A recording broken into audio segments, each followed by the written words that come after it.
तो चलिए इस रासायनिक यात्रा की शुरुआत ऊर्जा और वोल्टेज के गणित से करते हैं। मेरे पास जो पहला प्रश्न है वो है कि 298 केल्विन तापमान पर किसी गैल्वेनिक सेल के लिए ई नॉट सेल 1.10 वोल्ट है। इस अभिक्रिया में n बराबर 2 इलेक्ट्रॉन स्थानांतरित होते हैं। डेल्टा जी नॉट का मान क्या होगा? विकल्प हैं ए -212 किलो जूल प्रति मोल, बी -110, सी +212 और डी +110। इसका सही उत्तर है विकल्प ए, यानी -212 किलोजूल प्रति मोल। इसे समझने के लिए हमें ऊर्जा के गणित को थोड़ा आसान बनाना होगा। अच्छा, तो वो कैसे करेंगे? बोला है डेल्टा जी नॉट बराबर -NF-E नॉट।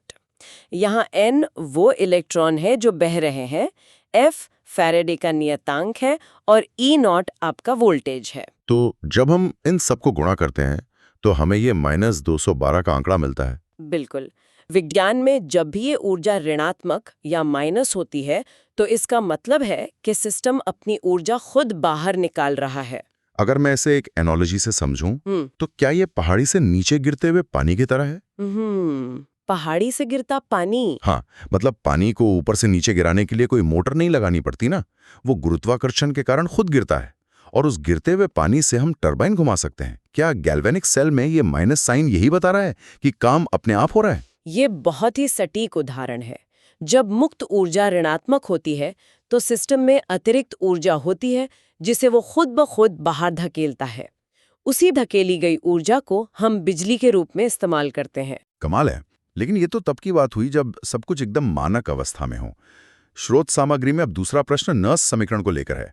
प्रश्न है, नर्स समीकरण लागू होता है विकल्प ए केवल मानक अवस्था में, बी केवल संतुलन अवस्था में, सी गैर मानक अवस्था में या डी केवल इलेक्ट्रोलाइटिक सेल में? इसका सही जवाब विकल्प सी है, गैर मानक अवस्था में। क्योंकि असल जिंदगी में चीजें हमेशा 25 डिग्री तापमान या फिक्स सांद्रता पर तो नहीं होती। एकदम सही। नर्स समीकरण रसायन विज्ञान का वो टूल है जो हमें बताता है कि जब रसायनों की सांद्रता या तापमान बदलता है तब सेल का वोल्टेज कितना होगा। क्या ये समीकरण असल जिंदगी में हमारी फोन की घटती हुई बैटरी को समझने जैसा है? मतलब जैसे जैसे हम फोन इस्तेमाल करते हैं अंदर के रसायनों की सांद्रता बदलती है और वोल्टेज गिरने लगता है। हाँ, आपने इसे एकदम सही पकड़ा है। बैटरी जैसे जैसे डिस्चार्ज होती है उसके अंदर के रसायन उत्पादों में बदलते जाते हैं, सांद्रता बदलती है और नर्स समीकरण सटीक रूप से उस गिरते हुए वोल्टेज की गणना करता है। तो अगर बैटरी के इस्तेमाल होने से वोल्टेज लगातार गिर रहा है तो एक समय ऐसा भी आता होगा जब वोल्टेज पूरी तरह शून्य हो जाए। हमारा तीसरा प्रश्न इसी बारे में है। यदि किसी सेल के लिए डेल्टा जी शून्य हो तो क्या होगा? ए ई सेल अधिकतम होगा, बी ई सेल ऋणात्मक होगा, सी ई सेल शून्य होगा या डी सेल कार्य नहीं करेगा? इसका जवाब है विकल्प सी, ई सेल शून्य होगा। अगर हम डेल्टा जी यानी मुक्त ऊर्जा को सेल के काम करने की क्षमता माने तो जब वो शून्य हो जाती है, इसका मतलब है कि सेल ने अपना सारा काम कर लिया है। बिल्कुल, सिस्टम पूरी तरह से संतुलन में आ गया है। अब न तो पानी नीचे गिर रहा है और न ही कोई टरबाइन घूम रही है। यानी आम बोलचाल की भाषा में ये वो स्थिति है जिसे हम कहते हैं बैटरी डेड हो गई है। लेकिन यहाँ मेरा एक सवाल है, अगर सब कुछ रुक गया है तो अंदर के रसायन क्या कर रहे होते हैं? क्या वो पूरी तरह स्थिर हो जाते हैं? दिलचस्प बात यह है कि सूक्ष्म स्तर पर चीजें रुकती नहीं हैं।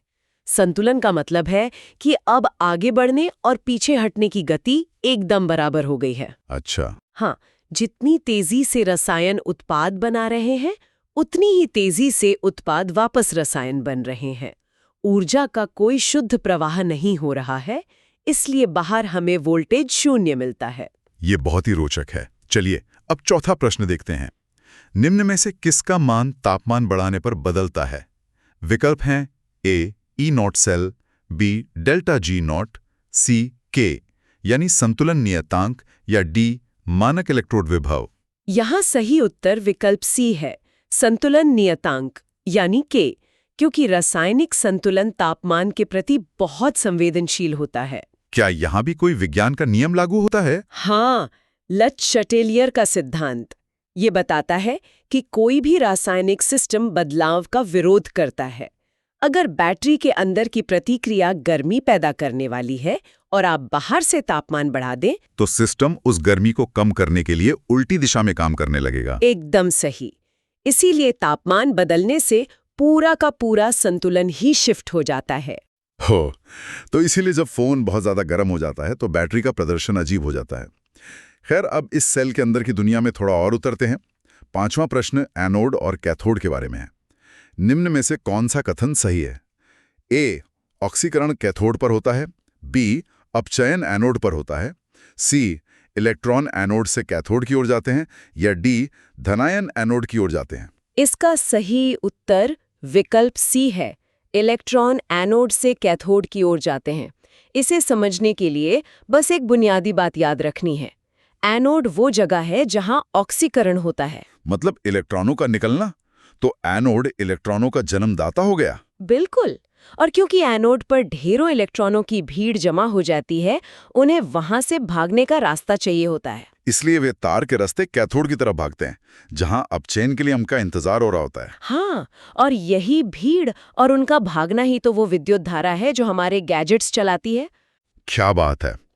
इसी से जुड़ा छठा प्रश्न है, यदि किसी धातु का मानक अपचयन विभव अधिक ऋणात्मक है तो वह ए, आसानी से अपचयित होगी। बी, मजबूत ऑक्सीकारक होगी।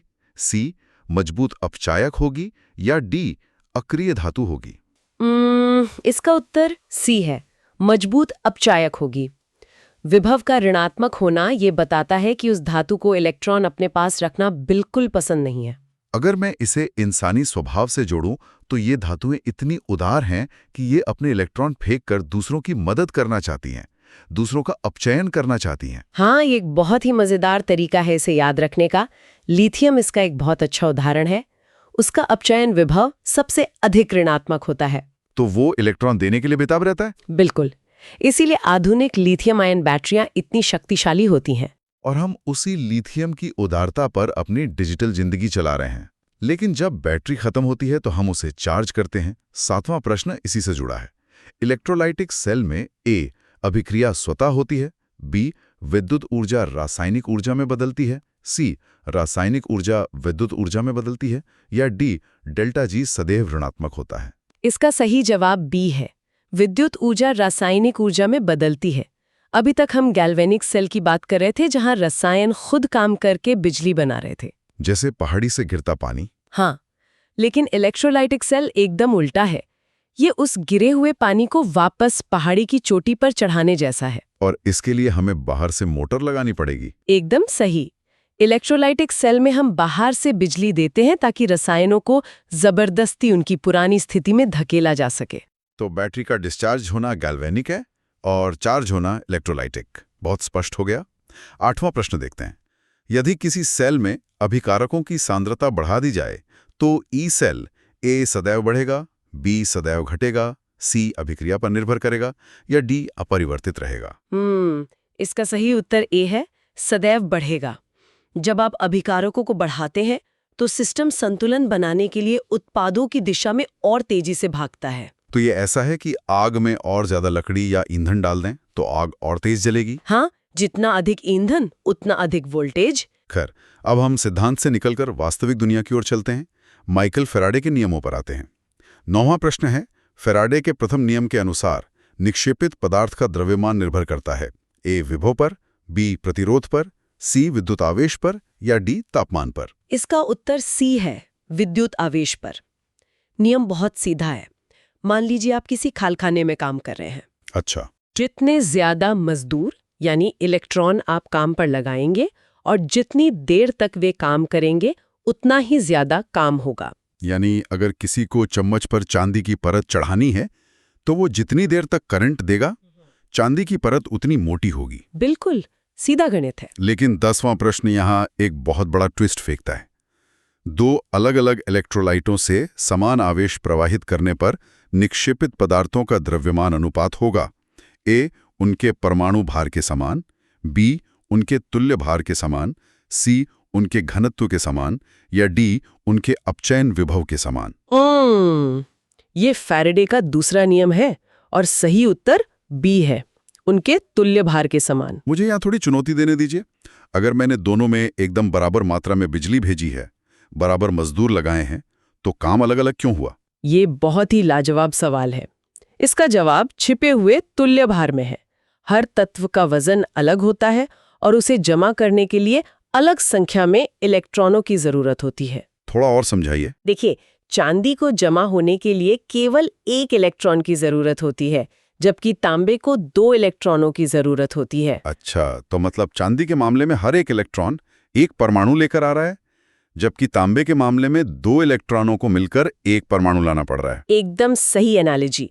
इसीलिए फैराडे का दूसरा नियम कहता है कि जमा हुआ द्रव्यमान उनके तुल्य भार के अनुपात में होता है। वाकई ये उद्योगों के लिए बहुत महत्वपूर्ण जानकारी है। अब 11वें प्रश्न पर आते हैं, जो उस विषय पर है जिससे हमने चर्चा शुरू की थी, लोहे में जंग लगना।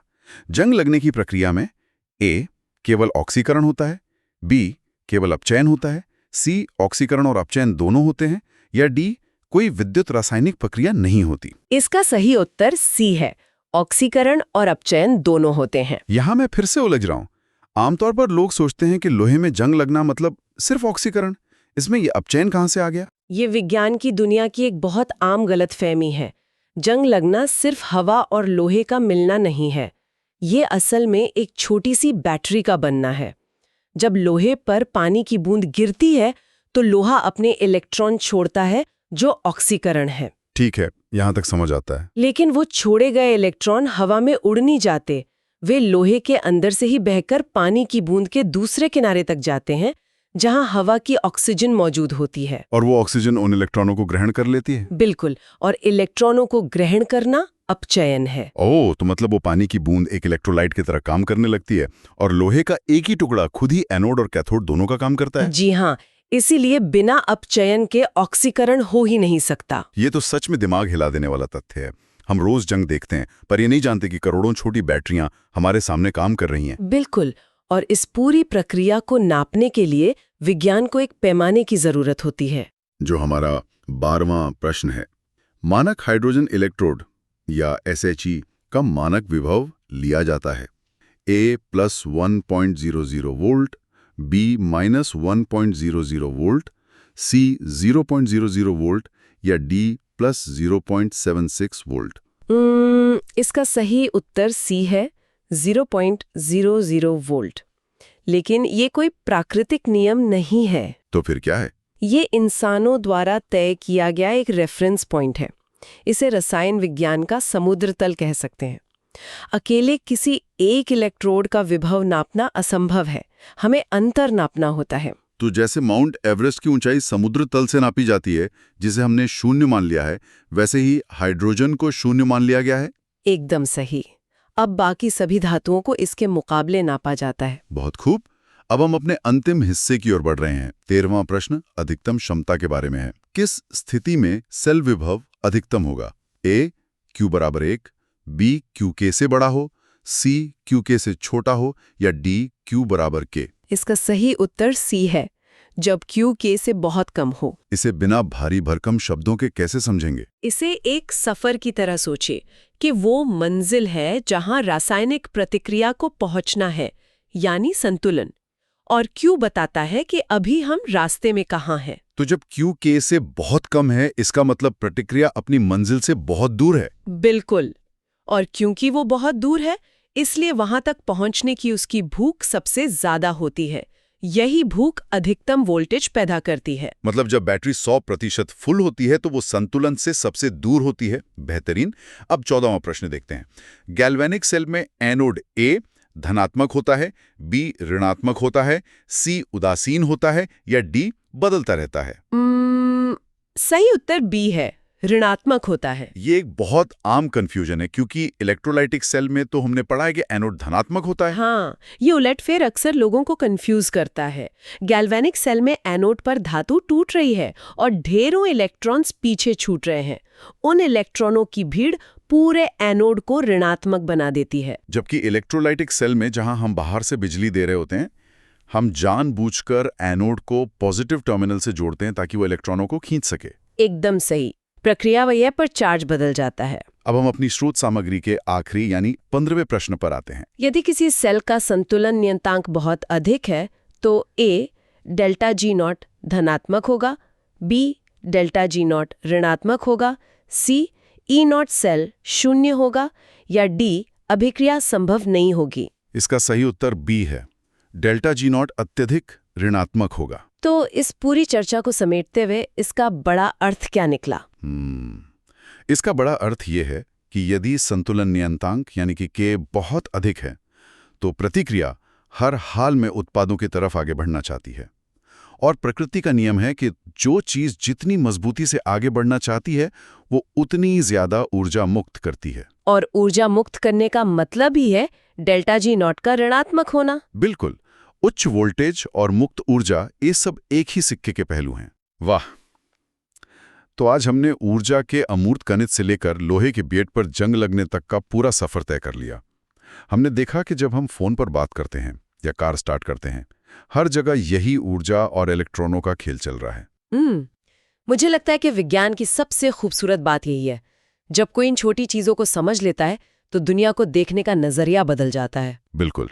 इस गहन चर्चा को समाप्त करने से पहले क्या कोई ऐसा अंतिम विचार है जो आप छोड़ना चाहेंगी? जरूर।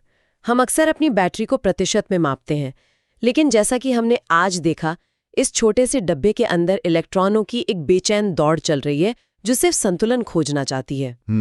तो अगली बार जब फोन की बैटरी 1% पर आकर अचानक बंद हो जाए तो थोड़ा सोचिएगा, क्या असल में बैटरी खत्म हुई है या उस छोटी सी डिब्बी के अंदर मौजूद रसायनों ने आखिरकार अपना वो रासायनिक संतुलन पा लिया है जिसकी उन्हें तलाश थी?